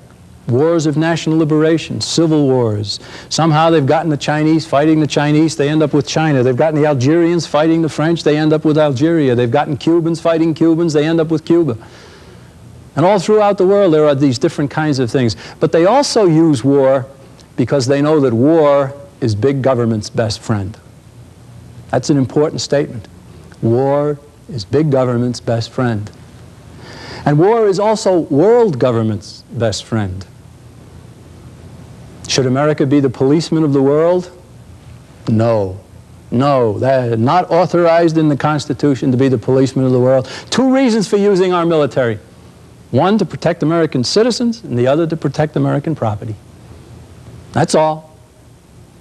Any use of American troops beyond that is wrong. and it should not be. Well, money. We talked about the fact that our money is being destroyed by the process of inflation. But look what they have done with our money. Look at all the foreign aid that they've given away. And look who we're giving it to. We're giving it to communist nations, we're giving it to socialist nations, we're giving it to African bureaucracies. A lot of these African leaders have set up a gigantic bureaucracy and destroyed whatever infrastructure existed in those countries. And the people, after a decade or 2 decades now and 3 decades of one man, one vote, one time, the poor people who live in those countries are all worse off. And we continue to throw more money at these people. Well, it's all wrong. There's no justification for all of that in the Constitution of the United States. And so it's what they're doing with our money in addition to what they're doing to our money. Now, occasionally you'll see a headline that says that the foreign aid appropriation is going to be discussed in Congress and they're cutting back on foreign aid. Well, that's one part of the foreign aid. There is a foreign aid appropriation. And they do occasionally cut that back from, say, $13 billion to $500 million. And it gets a headline. But there's foreign aid that goes to all of the international lending institutions. There's foreign aid that goes through the Commodity Credit Corporation and all kinds of other organizations. And when you add it all up, the foreign aid appropriation itself is only a small part of the tremendous amount of foreign aid that we continue to give away. We're giving away America's treasure. And you don't buy friends. You make friends. You earn friends. You don't buy friends. The conspiracy is using hatred. As we mentioned, they somehow get the Chinese hating the Chinese. They end up with China. They get the people in Algeria hating French, and then they end up with Algeria, and so on. It's happened so many places. But they also use hatred in another way. They somehow arrange to have people come and join organizations such as ours, the John Birch Society, for the purpose of trying to lead us into a program of hatred. We don't hate anybody. We might hate the evil that is being done, and that's proper. But we don't hate anybody. But occasionally we've had somebody join our organization, and after being a good member for a time, he'll take the members off one at a time off to the side, and he'll say, "It's a great program, I love this John Birch Society, but you know, there's another part of this that you've got to understand. You see, the real enemy is the Jews. They try to get you to hate." Someplace else, the same kind of thing would happen, and the real enemy is the blacks, they'd say. Or it's the Catholics, or it's somebody else. And anything that some of these people can do to get others to hate, because hatred consumes and destroys, and will make anybody who gets involved in it not a solver of the problem, but part of the problem.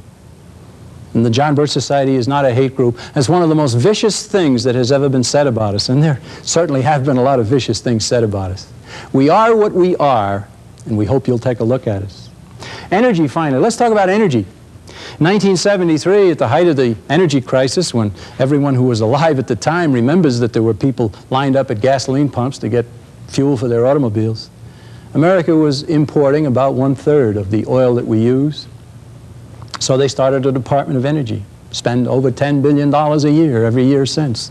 They started Project Independence to make us totally independent in energy. And now after 17 years of furious activity, we are now importing over 50% of the oil that we need in this country. And it doesn't have to be.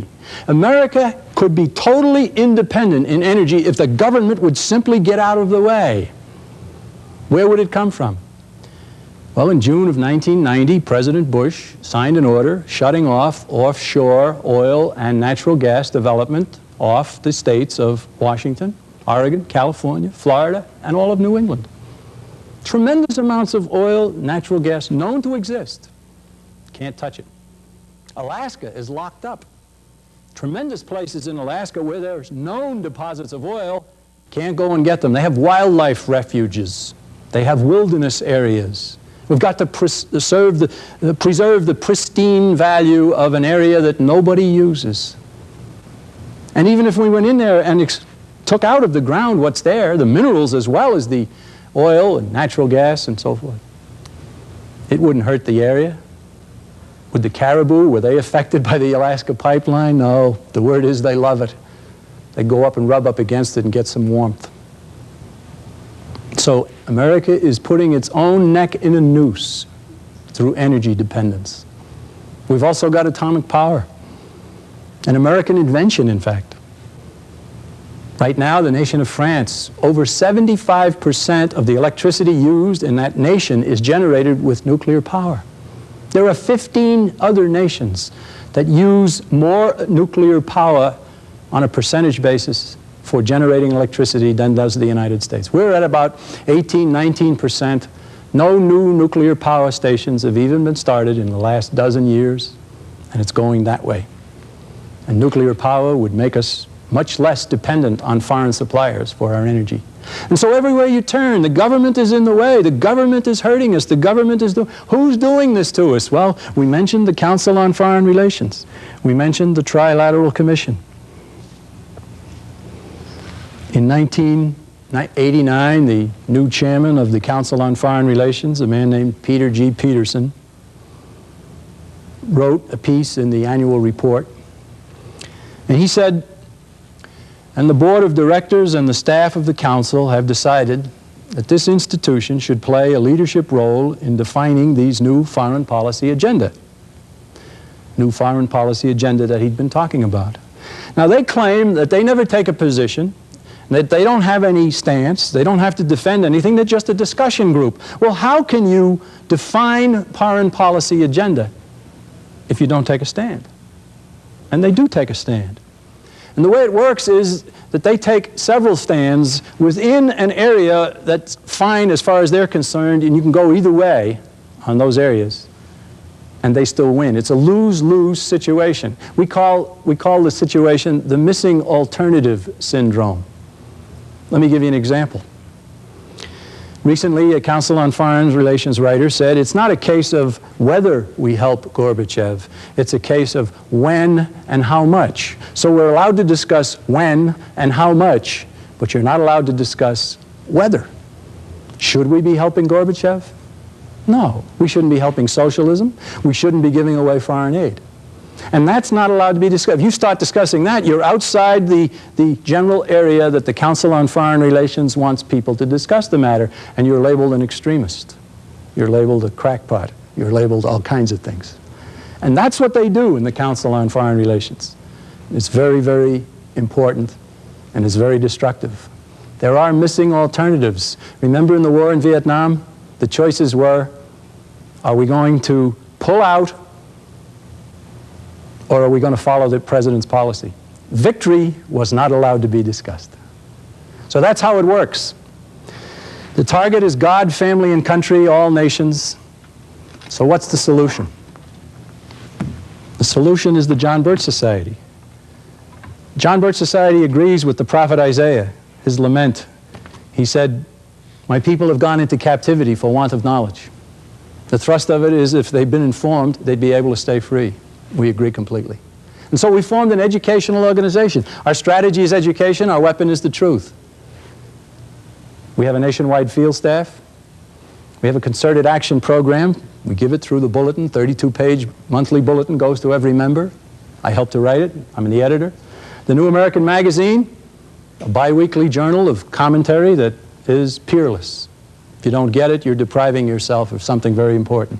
We have a speakers bureau. We have bookstores owned and operated by our members around the country to dispense the kind of information that you can't get through normal channels. We have audio-visual productions, television programs such as this. We publish our own books, like The Shadows of Power that I've mentioned.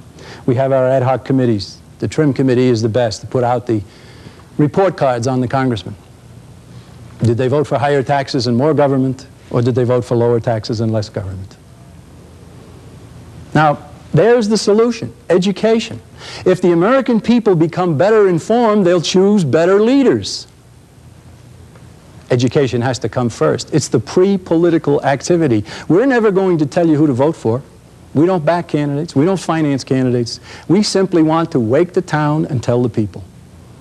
And there are many people who don't want us to do what we're doing. And so they've thrown a lot of nasty adjectives at us, and we're well aware of that.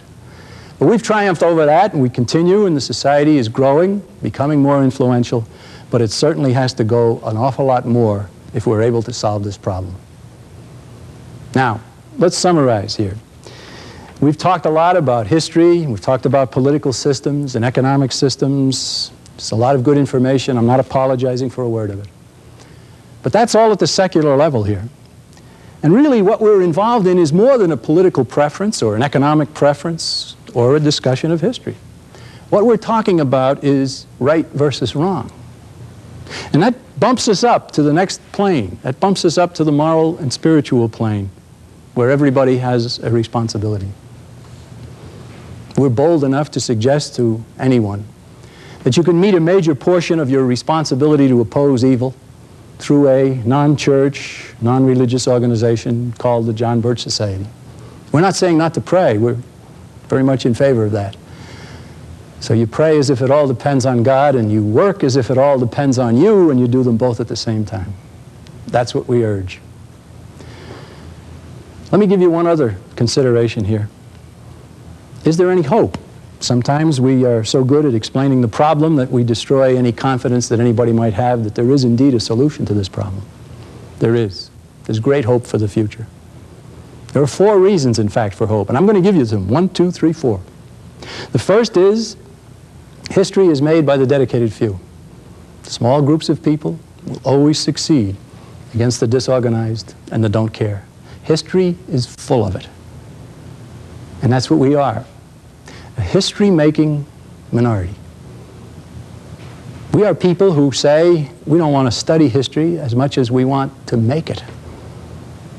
How many people signed the Declaration of Independence? Only 56. How many people were there when they constructed the Constitution of the United States? How many people stayed with George Washington at Valley Forge? And go back through history. How many were at the Milvian Bridge, at Thermopylae, at the Battle of Lepanto, and some of these really pivotal occurrences in history? Not very many. Not very many needed here in our country to turn this whole thing around. We think we already outnumber them, but we are not certainly as strategically located. What we've got to do is wake more towns and tell more people. So there's hope because history is made by the dedicated few. There's hope because we have truth on our side. And the other side has to involve itself in falsehoods and deception and trickery. It's a lot easier to spread truth. And if more people say the truth, then the truth begins to snowball. People understand it better. Truth on our side is a tremendous advantage that we have. There's another advantage we have. There's hope, because nobody wants to be a slave. Stop and think about that. Nobody wants to be a slave. Even these people at the top of this conspiracy, they don't want to be slaves. They want to be slave masters, maybe. They don't want to be slaves. Nobody wants to be a slave. And it's very easy to explain to anybody that if America continues on the slide, even in just the economic area, we are going to be slaves. Nobody wants it. Help to explain it to them. Help them to enlist them into a program such as ours. So there's 3 reasons. First, history is made by a dedicated few. We've got truth on our side.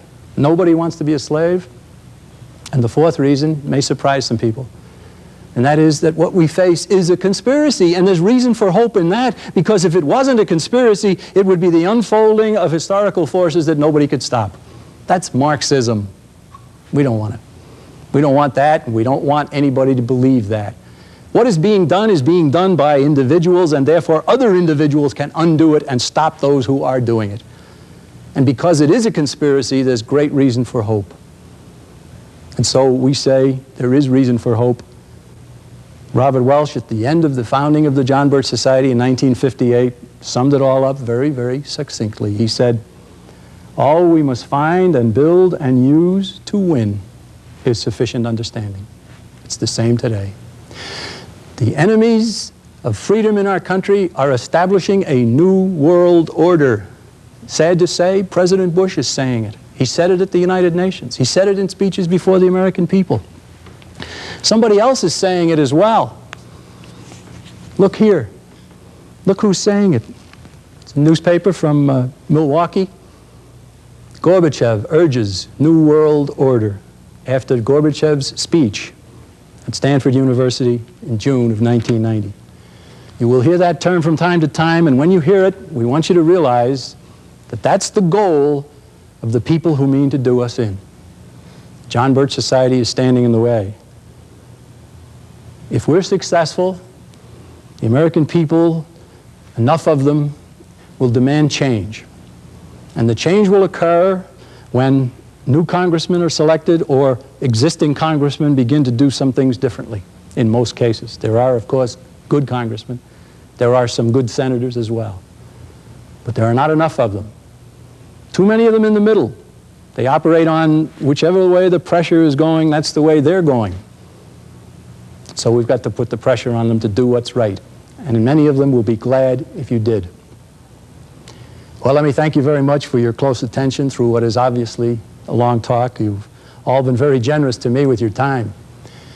When he ended these programs, Robert Welsh always said it in one way, and that's exactly the way I will. Come join us in our proud companionship and in our epic undertaking. Thank you.